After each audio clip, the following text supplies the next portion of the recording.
Hello welcome to Tamil campus channel. இந்த வீடியோவில் உங்கள் சொந்த வீட்டோட இல்லைனா நீங்கள் வாடகை வீட்டில் இருந்தீங்கன்னா அந்த வாடகை வீட்டோட 3 வருஷத்துக்கு முன்னாடி உள்ள இபி பில் ரிசிப்டை கூட ஈஸியாக ஆன்லைனில் நீங்கள் டவுன்லோட் பண்ண முடியும்.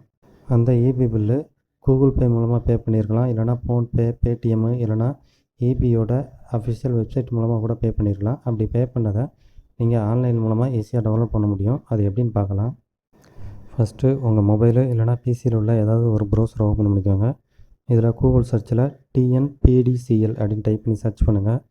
இப்போ உங்களுக்கு ஃபஸ்ட்டே ஒரு வெப்சைட் வரும், TNPDCL.org அப்படின்னு. இந்த வெப்சைட்டை கிளிக் பண்ணி ஓப்பன் பண்ணிக்கோங்க. இந்த வெப்சைட்டோட லிங்க்கு வீடியோட டிஸ்கிரிப்ஷனில் கொடுத்துருக்கேன். டேரெக்டாக அதை கிளிக் பண்ணினாலும் ஓப்பன் பண்ணுங்கள். இந்த வெப்சைட் ஓப்பன் ஆனதும் இந்த பேஜில் கீழே வந்தீங்கன்னா பில்லிங் அந்த ஆப்ஷன் கீழே ரிசிப்ட் ஃபார் ஆன்லைன் பேமெண்ட் அப்படின்னு ஒரு ஆப்ஷன் இருக்கும். அதை கிளிக் பண்ணுங்கள். அடுத்து ரிசிப்ட் டவுன்லோட் பண்ணுறதுக்கான பேஜ் ஓப்பன் ஆயிரும்.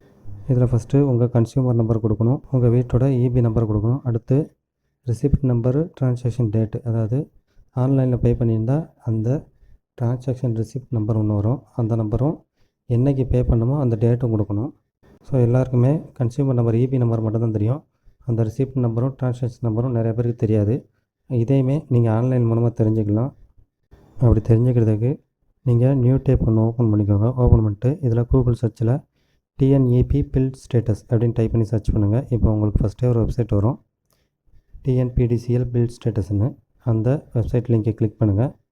இந்த வெப்சைட்டோட லிங்க்கும் வீடியோவோட டிஸ்கிரிப்ஷனில் இருக்குது. இப்போ உங்களுக்கு இந்த வெப்சைட் ஓப்பன் ஆயிரும். ஓப்பன் ஆனதும் இதில் என்டர் சர்வீஸ் கனெக்ஷன் நம்பர், இதில் உங்கள் இபி நம்பர் என்டர் பண்ணுங்கள். அடுத்து என்டர் ரெஜிஸ்டர் மொபைல் நம்பர், இதில் உங்கள் இபி கனெக்ஷனோட யாரோட மொபைல் நம்பர் லிங்க் ஆகிருக்கோ அந்த மொபைல் நம்பர் என்டர் பண்ணுங்கள். நீங்கள் சொந்த வீட்டில் இருந்தீங்கன்னா உங்கள் மொபைல் நம்பரு, இல்லைனா உங்கள் அப்பா இல்லைனா அம்மா யாராவது ஒரு மொபைல் நம்பர் தான் லிங்க் ஆகிருக்கும், அந்த மொபைல் நம்பர் என்டர் பண்ணுங்கள். வாடகை வீட்டில் இருந்தீங்கன்னா உங்கள் house owner mobile number link ஆகிருக்கும், அதனால் அந்த மொபைல் நம்பர் என்டர் பண்ணுங்கள். அடுத்து கீழே உள்ள கேப்சா கூட கரெக்டாக என்டர் பண்ணுங்கள். என்டர் பண்ணிட்டு சப்மிட் அதை கிளிக் பண்ணுங்கள். இப்போ அடுத்த பேஜில் ஃபுல் டீட்டெயிலும் ஓப்பன் ஆயிரும். கன்சியூமர் நேம் போட்டு இபி பில்லு யாரோட நேமில் இருக்குது அந்த நேம் வந்துடும். இதெல்லாம் கரெக்டாக இருக்கான்னு பார்த்துக்கோங்க. இந்த பேஜில் கீழே வந்தீங்கன்னா ஒரு பெரிய டேபிள் காலம் இருக்கும். இதில் லாஸ்ட்டு 4 இயர்ஸ்க்குள்ளே இபி அமௌண்ட் எவ்வளவு, நீங்கள் எவ்வளோ பே பண்ணியிருக்கீங்க, எந்த டேட்டில் ரீடிங் எடுத்தாங்க, எந்த டேட்டில் பே பண்ணியிருக்கீங்க, எல்லா டீட்டெயிலுமே இருக்கும்.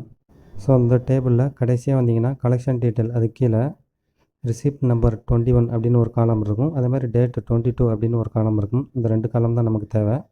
இதில் ரிசிப்ட் நம்பரில் உங்களுக்கு எந்த மந்த்தோட இபி பில் ரிசிப்ட் வேணுமோ அந்த மந்த்தோட இந்த ரெஃபரன்ஸ் நம்பரை, ரிசிப்ட் நம்பரை நோட் பண்ணி வச்சுக்கோங்க. அதேமாதிரி டேட்டில் எந்த டேட்டில் அதை பே பண்ணியிருக்கீங்க அந்த டேட் இருக்கும், அந்த டேட்டையும் நோட் பண்ணி வச்சுக்கோங்க. இதை நோட் பண்ணி வச்சுட்டு இப்போ ரிசிப்ட் டவுன்லோட் பேஜ் வந்துக்கோங்க. வந்துட்டு இதில் உங்களோட கன்சியூமர் நம்பரு, அடுத்து அந்த ரிசிப்ட் நம்பரு, அடுத்து அந்த ட்ரான்சாக்ஷன் டேட்டு இதெல்லாம் கரெக்டாக என்டர் பண்ணிக்கோங்க. கொடுத்துட்டு கீழே download in Tamil, download in இங்கிலீஷ்னு இருக்கும். உங்களுக்கு தமிழில் அந்த ரிசிப்ட் வேணும்னா ஃபஸ்ட்டு உள்ளதை அதை கிளிக் பண்ணுங்கள், டவுன்லோட் இன் தமிழ். இங்கிலீஷில் வேணும்னா டவுன்லோட் இன் இங்கிலீஷ் அதை கிளிக் பண்ணுங்கள். இப்போ நீங்கள் கொடுத்த டீட்டெயில் கரெக்டாக இருந்தால் நீங்கள் எந்த மந்தோட இபி பில் கொடுத்தீங்களோ அந்த மந்தோட டிஜிட்டல் இபி பில் ரிசிப்ட்டு உங்களுக்கு பிடிஎஃபாக டவுன்லோட் ஆகிரும். இந்த மெத்தடை யூஸ் பண்ணி நீங்கள் எதாவது கவர்மெண்ட்டில் ஏதாவது ஸ்கீம் அப்ளை பண்ணுறீங்க, உங்களுக்கு இபி பில் ரிசிப்ட் வேணும் அப்படின்னா லாஸ்ட்டு 4 இயர்ஸ்க்குள்ளே இபி பில் ரிசிப்ட்டை இந்த மெத்தடை யூஸ் பண்ணி ஈஸியாக நீங்கள் டவுன்லோட் பண்ணிக்கலாம்.